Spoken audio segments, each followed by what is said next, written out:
Okay, hello everybody, and thank you for joining us at LAHC in the ACT Drug-Free Community Coalition for another coffee break with the experts. This week, we're going to be continuing our conversation about mental health and co-occurring disorders. So a little bit about who we are. LAHC's mission is to empower communities, one family at a time, by advancing the educational, social, health, and economic well-being of Southeast Michigan residents. And the ACT Drug-Free Community Coalition's mission is to prevent and reduce substance use among youth through community partnerships. So just a quick disclaimer, this presentation seeks to inform and empower, but cannot diagnose or treat anyone's conditions. Please consult your primary care provider for any specific medical advice. All right, let's go ahead and meet our expert for today. We're lucky enough to have Dana Suchow with us again. So Dana is an award-winning speaker, educator, and coach. Since overcoming bulimia, binge eating disorder, and exercise compulsion, Dana Suchow has become an expert in the field of body image, self-love, and eating disorder prevention. Offering a non-clinical and holistic approach, Dana gives parents, teachers, and caregivers the tools to raise children who love their bodies and themselves. So welcome, Dana. We're definitely really happy to have you with us again today. Thank you. I'm so happy to be back. It was a very nice surprise getting that email inviting me. So thank you. Yeah, so we'll just go ahead and hop right in. I know we just shared a little bit about you, but I want to just kind of turn it to you and just please feel free to speak about, your experiences, whether that's personal or professional, relating to mental illness, mental health awareness, things like that.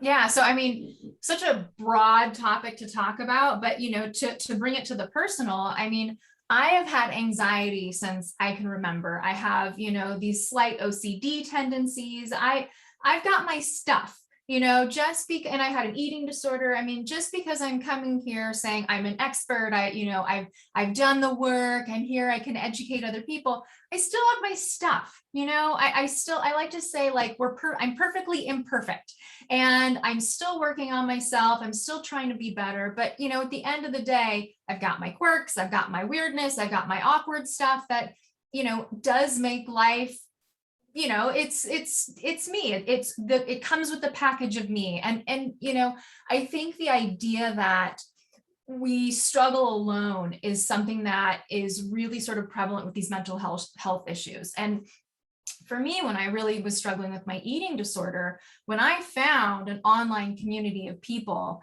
and I was like, other people have body image issues too. Other people have anxiety too. It was like, it was like the sea, parted. It was like, I'm not alone. And I think that shame has a lot to do with mental health issues. I think the feeling that I'm the only one struggling, I'm the only weird person, I'm the only person with this quirk or ADD or OCD or whatever it is.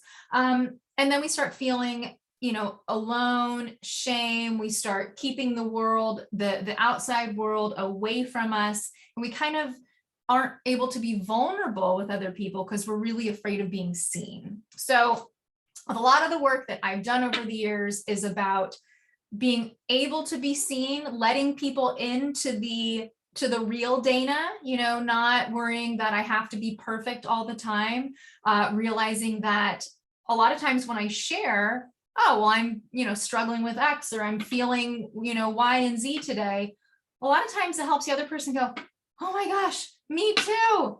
I'm feeling the same way. And then we actually become closer. We get a closer human connection than if we're trying to pretend that everything's perfect. So I don't know if I answered or if I went on a whole tangent, but, I think my starting thing is, you're not alone. I know we hear that so often, but around mental health issues, it's like, it's normal. It's when I meet someone who isn't struggling with something, I'm like, what is your secret? Tell me. And, usually it ends up that they do have something they're struggling with. They're just afraid to share it. So. Yeah, thank you for that. And like you said, it's so important to note that, like, we are not alone. Nobody is alone in this. And this is something that you did touch on a little bit in that answer. What is mental health? Like, how would you define that? And again, on the thought of, we're not alone, why is it important that we talk about it?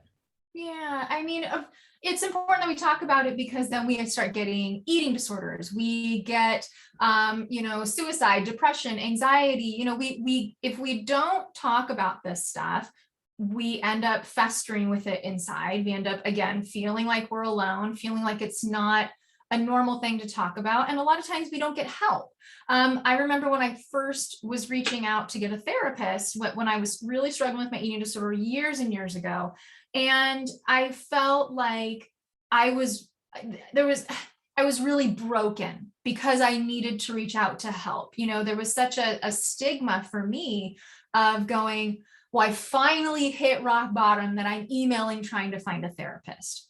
So I think if we can go, oh my gosh, I would, at this point in my life, I wish everyone had a therapist. I wish everyone had access to mental health help, because I think it just makes us happier people. I think it makes us more empathetic. It makes us kinder, just the little things. And I think, because I do work a lot with adults about child development and child mental health. I think nobody comes out of childhood unscathed. So I think a lot of us do have some scars and some, stripes and whatever it is from our childhood, and being able to work through those allows us to become better human beings, better adults, better carers of the planet, better carers of each other. So, it's important because, first of all, we don't want the eating disorders. We don't want the suicides. We don't want the depression. But even if somebody is not at that point, just having someone to talk to or feeling like you're not alone, it's a weight off the chest. And it really helps you enjoy life and enjoy the world more. Yeah, definitely. So, I agree with that reaching out is so huge. And even if, you aren't struggling as much as maybe someone else, it can benefit everybody. So like you said, that, you wish that everybody could have access to a therapist and things like that. That is huge. And that would really be beneficial for everyone. So kind of shifting gears a little bit, but right along the same vein, kind of, can you touch on like how can mental health affect our physical health? And some of the things that we've already mentioned go hand in hand, but how do those kind of connect? Like how can our mental health affect our physical health? Yeah. So, I do think that there's a lot of studies that show just having depression or having anxiety, you have higher, blood pressure, or, you eat more to soothe. And I'll just talk about my own personal experience. So I had an eating disorder, and it really stemmed from being extremely insecure, having anxiety, having maybe some slight OCD tendencies, and then also society's completely bonkers idea of health and beauty and all this stuff. So you wrap that up, you get a big ball of mess. And when I was really going through this mental health issue, I was restricting calories. I was going to the gym 3 times a day. I was running, and I was running at night in, not safe neighborhoods, and wearing, all black, or, just putting my like, a lot of times I look back and I think I was a cat with like 9 lives. Like I just am sometimes I go, how did I make it out of that so okay? And it really is like this idea of, when you don't care about yourself, you don't take care of yourself.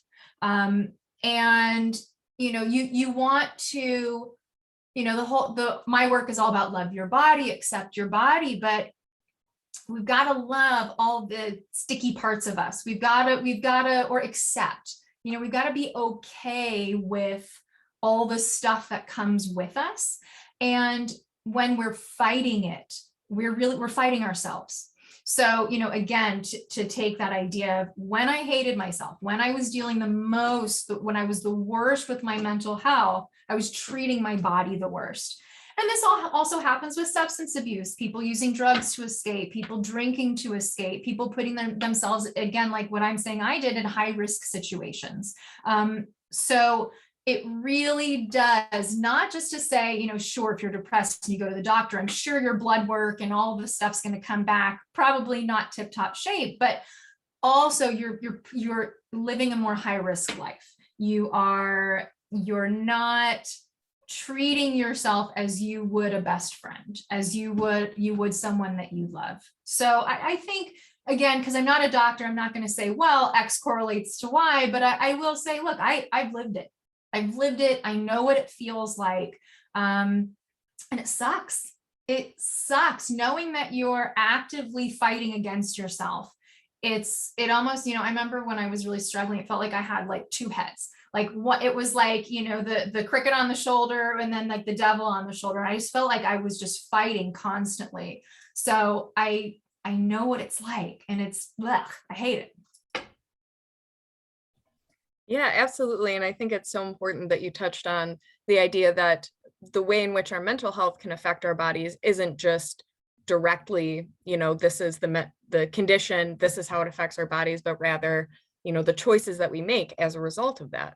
And that's something that I feel we don't hear people talk about enough. So thank you for mentioning that. Yeah. I mean, again, like I said, Cat with 9 Lives, like I think about the choices I made, even, the people that I dated, for example, were, I'm not saying anybody was terrible, but were they the best person for me at the time? No, but they were, because I was so insecure, I needed that constant validation. And, I wasn't surrounding myself with people that were good for my mental health. So again, and this is not to shame anyone who's like, I'm surrounding myself with people who aren't good for me right now. It's the first step is realizing that. The first step is going, okay, all right, there's little changes I can make with my life right now. I don't have to do a whole overhaul, but just going, if my best friend was doing this, or if my child was doing this, or if my parent whom I love was doing the same thing, what would I tell them? How would I talk to them in a loving way? And what would I want for them? What do we want for people we love? And we want to have this, we want that same thing for us. Yes, absolutely. And you talked a bit about the idea of attaching, shame and insecurity to our mental health, or the way that we talk about it. So could you talk a little bit more about that stigma, and what does that look like, or what does that look like to you, and what can we do about it, or what should we? I mean, so I love the work of Brene Brown on shame. I'm sure you guys are familiar with her, but to anyone listening or watching who's not familiar with Brene Brown, I highly recommend just any of her books, actually. But she's a huge studier of shame and the effects that it has on us, and really how shame has we think that using shame, like, well, you should have done this and you should have done better, and talking to ourselves like that, a lot of times we think that that is going to help us do better. But really, shame has the opposite effect, to where it really makes us feel like garbage. It really makes us feel like, well, we can't succeed. So it's that idea of, instead of talking to yourself with shame, with, you should be doing this, or you should be doing that.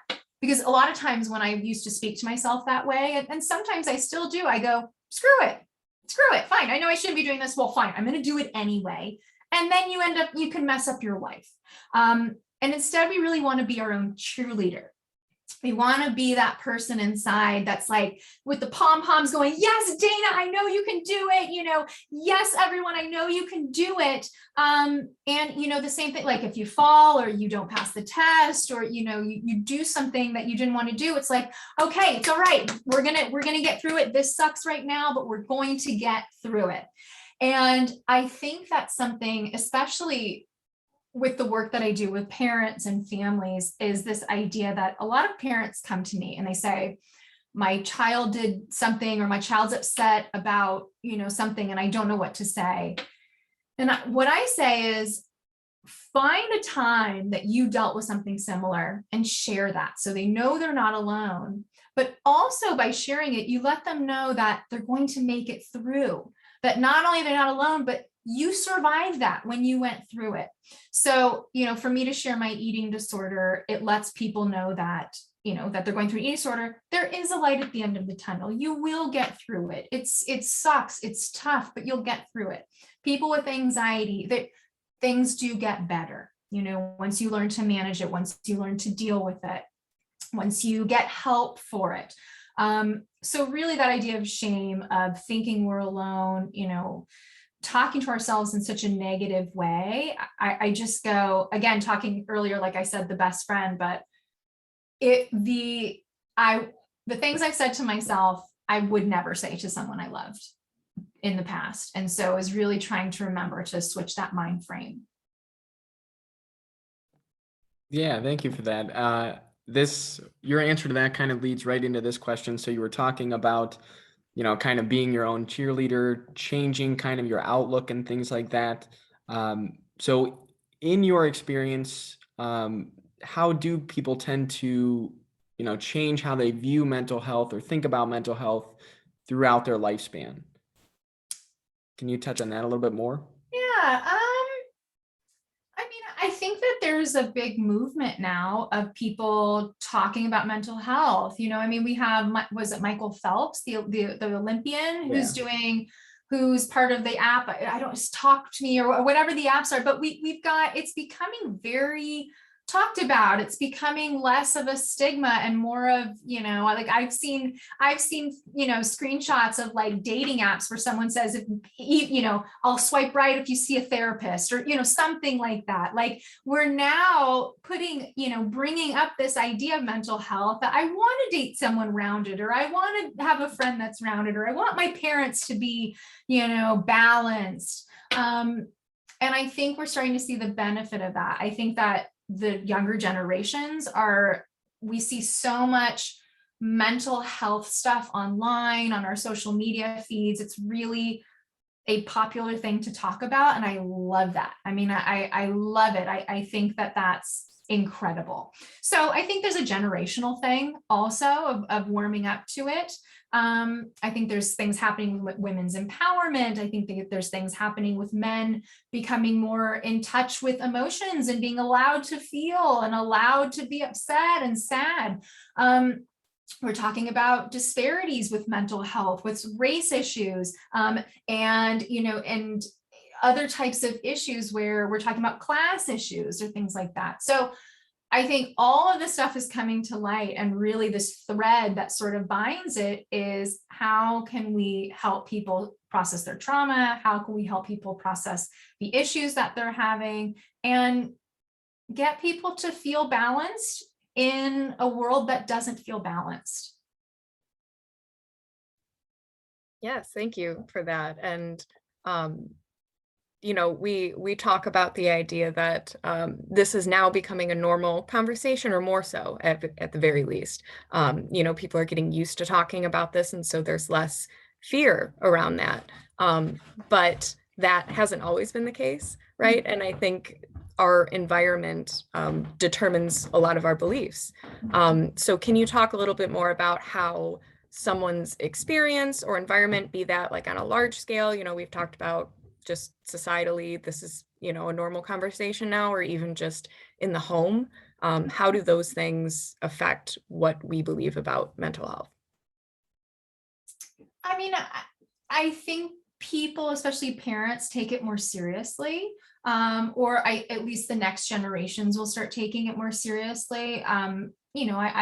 I've heard stories of people my age or older where, they probably suffered from something and the parent was like, get over it, deal with it, man up. And so I think we're moving away from that. I think we still have a lot of work to do, but again, the fact that we're living in a world now where I can talk about my eating disorder, I can just say, yeah, I had an eating disorder. And my husband, like when we first met, I shared that stuff with him. And the fact that we're living in a world now where we can be open, we can be more vulnerable. And yet it's interesting because partly we can be more vulnerable, and then partly I feel like we can't. I think there still is this weird universe that's been created on social media that we have to be perfect. Social media is still affecting our mental health. We're still having depression, anxiety, directly, and girls' body image directly related to social media usage. So, I want to say, yes, I don't want to get all negative in this conversation, but I want to say, yes, I think we're moving in the right direction. Hopefully we keep moving in that direction.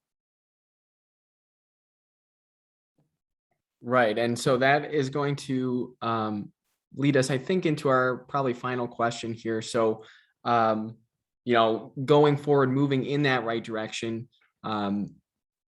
this question is just kind of what can we do to help young people protect their mental health more?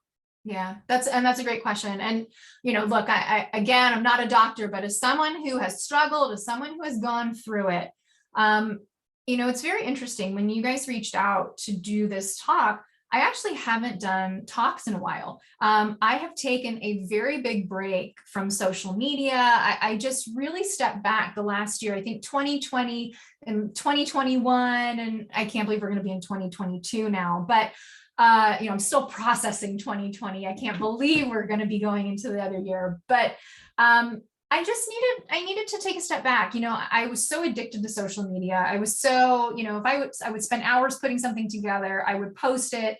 And if it only got 1% of my followers saw it, it affected me the entire day. And I thought I need to take a break. So, something that I have done is I have really managed and compartmentalized my social media usage. And I know that's hard because social media is made to be addicting. So I'm not here to say, get off social media, stop using it, because that feels almost impossible for people. But as someone who has done it, I will say my mental health has done almost a 180.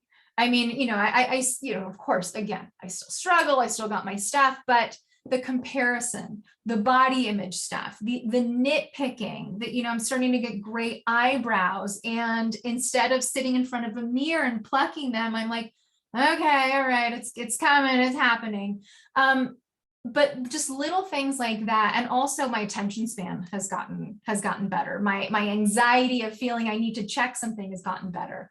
Also that, seeing a therapist, reaching out. I know there's a lot of mental health apps. There's a lot of places that have, check your insurance, or there's also a lot of places that do, pay as you can. I know there's stuff out there. But it does take some digging. And I'm sure that your LAHC has some resources as well, correct? So I know people can reach out to you guys for resources too. And, really, and talking to someone, look, if worst case scenario, if you can't get a therapist and you can't find someone, a doctor, talk to a friend, open up to a loved one, open up to a trusted person, and just be like, I don't feel great today. I'm feeling anxious about this. I feel like this person doesn't like me. I feel like this person's mad at me. I feel like I messed up. I'm afraid I'm going to not do well on this test. Whatever it is, don't hold it inside on your own. You've got to release it. Don't let it fester. And the last thing, it's very funny, but I actually ended up getting a dog. And I'm not trying to say everyone get a dog, but even, I was thinking like, go find a dog to pet. Go, if a friend has a cat, go hang out with them. I mean, even, it's so silly, but literally petting animals or being, cutting a blanket or even giving yourself a hug. I mean, it releases oxytocin. It releases calming feelings. And so I think trying to find something calming, whether it's petting a dog, whether it's taking a nap, doing a meditation, find something to slow down, something to disconnect for a little bit. And, again, to go back to the social media thing, another way to get off social media a little bit more is to find a hobby. So I love to play music. I love to color. I actually bought some adult coloring books. Finding little things where you go, when you're sitting and you find yourself scrolling and comparing and going, everyone's life is better than mine.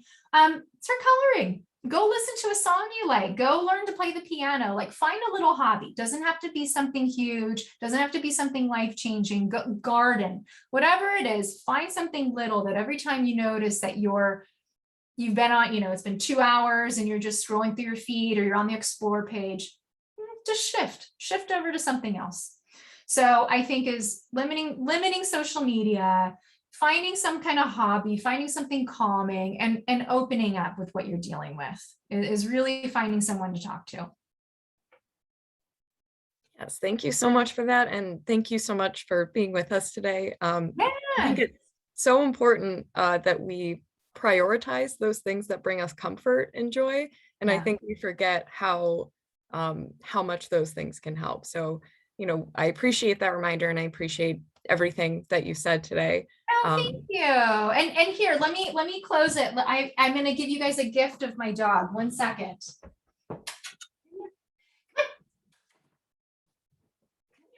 Come say hi. Come here, Mars. Okay. This is Mars. Not necessarily a video dog, but here. This is Mars. So everyone gets to say hi to Mars too. We love Mars, and what a perfect way to wrap up this conversation. I'm just going to go ahead and share my screen because we do have some resources to share. So this is our contact information at LAHC, our email and our phone number. You can also have the information, the Detroit Wayne Integrated Health Network, that's their phone number, the National Suicide Hotline, the Teen Crisis Text Line, and the Teen Talk Line. So all of these are available to you. And we want to thank you again for joining us, and not to, derail the point of taking a moment from social media, but this is where we share our resources and where you can find out about more conversations like this that we're going to have. So if you wanted to follow us or just keep us in mind, check us out. We'll be having more of these conversations. And thank you so much again, Dana, for being with us. We so appreciate it. Thank you for having me. I appreciate it. All right. Oh, is that a cat? She was trying to walk through that whole time.